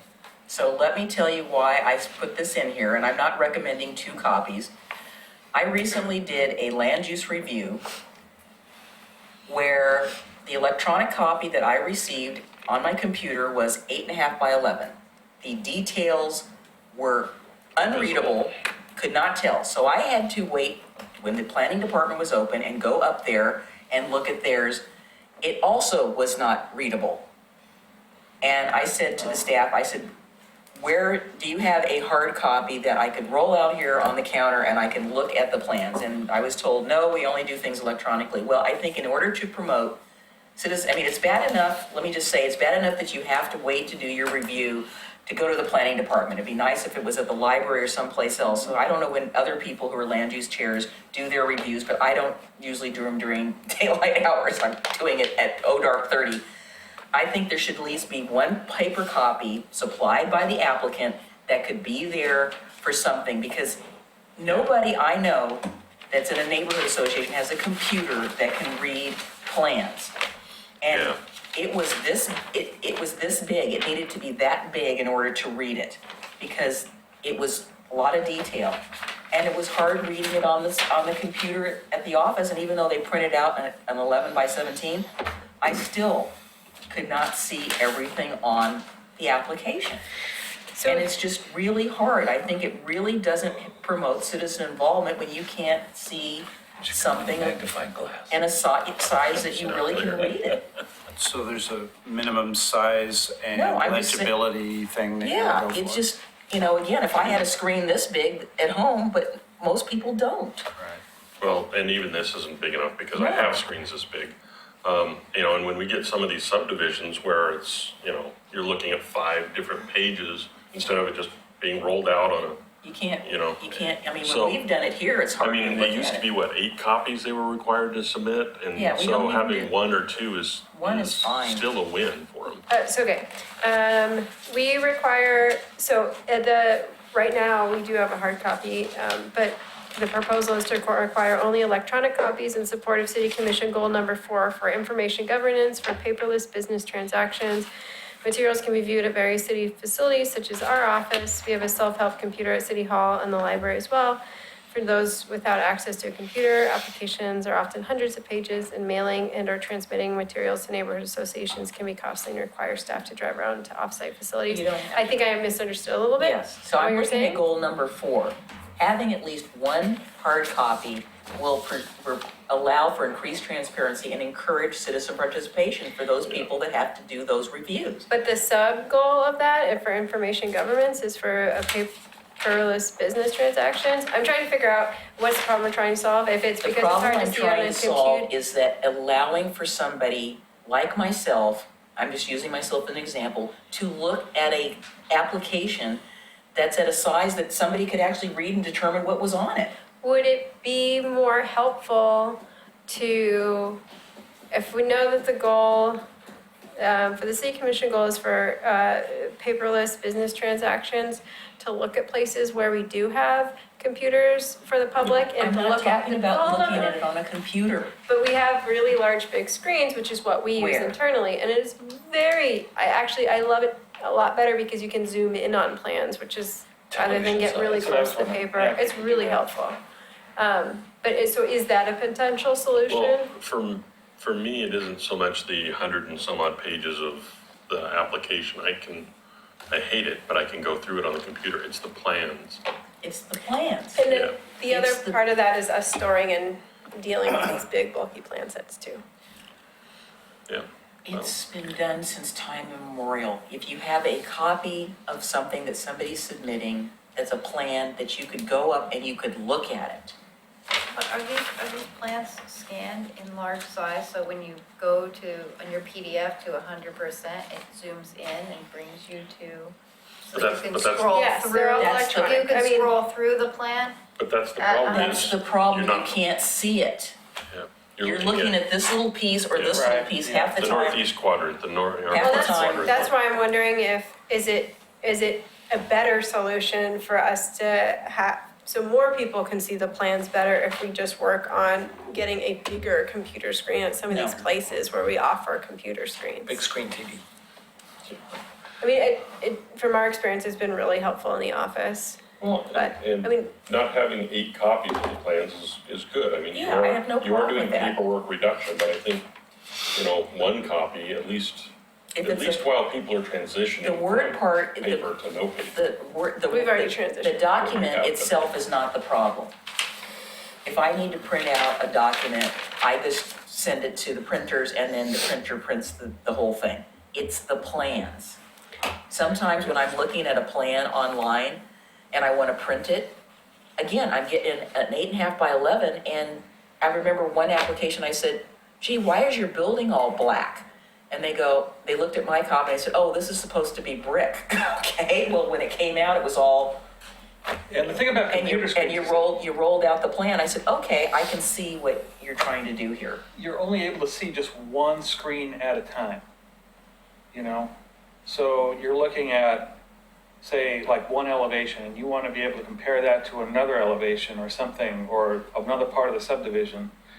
It just makes it a lot easier to be able to thumb to page to different places on that plan in real time, instead of having to, you know, hit the back scroll button to. It just would, get I to think your it would desired promote place. citizen involvement, and people would be appreciative, even if they have to come up to Just one your step, office yeah. during business hours, you got something you can look at, and you can say, oh, okay, now I'm kind of understanding what they're saying. It's one copy, and the applicant is providing it, not you guys. And then after it's over, You can give it back to the it applicant can and they go can away, store it can it. go away. It just would make life, I mean, I can't tell you how many times it's been so frustrating to try to read something, and I can't. All right, so it's for, this question is then wrong. So it's, should the city require one, I'm guessing, One. full-sized? Yeah, it's a set of The plans, key component to that, Yeah. set of plans. All right, not the Yeah, the just the word plan. part, but if it's a plan. okay. At least Plans 11 by and drawings. 17. You remember several times we've So asked to bring in the plan to the planning commission because we couldn't figure out, I mean, we're looking at it on the screen, you can't. So I heard you, Commissioner SB say 11 by 17. Is it full-size or 11 by 17? Full size. Full-size plan. All right. All right, I'm seeing three head 11 by shakes. Is there a 17 fourth was head also shake? the problem. Four, okay. Okay. All right, perfect. That's it for 22. The other thing that's left is the policy that we can circle back to And so afterwards. there was another thing that I had brought up too, you made the comment that you require the applicant to put the street name. So Oh, right. again, there was an application that I recently reviewed that is still pending. They had two different elevations, and they said east and west, and Oh, I see what you're saying. where, if I had known if it was street Y on this side, east side was street Y, and this street was this street, because the way the development was, Yeah, got and spun around. I spent 20 minutes with the staff trying to figure out which street elevation. I said, why is this not on the plan that this is this street? Yep, They just didn't put it on there. It's not uncommon. yep. So if it's required, I can count on both hands how many applications I've looked at that don't list the street on their elevations. Has the So you're direction looking at the of building and it's facing which way? Well, west, yeah, okay. But is that west as I'm facing it, or is that Well, west yeah, as it's facing me? me, or is it west? Yeah. Or is it the west? JQ Adams side? Is it, You which know, west I mean, is it? So, Okay, Okay. So I had to take the plan and go to the site and go, okay, west. Maybe it's this one. And I confirmed with staff that, and it was wrong. Okay. right, we're gonna take perfect. 2 minutes? Yes, now we're gonna take a break, yes. There you Okay, go. we'll switch our takes. Okay, so now what are we doing with this? That became this. That was your feedback?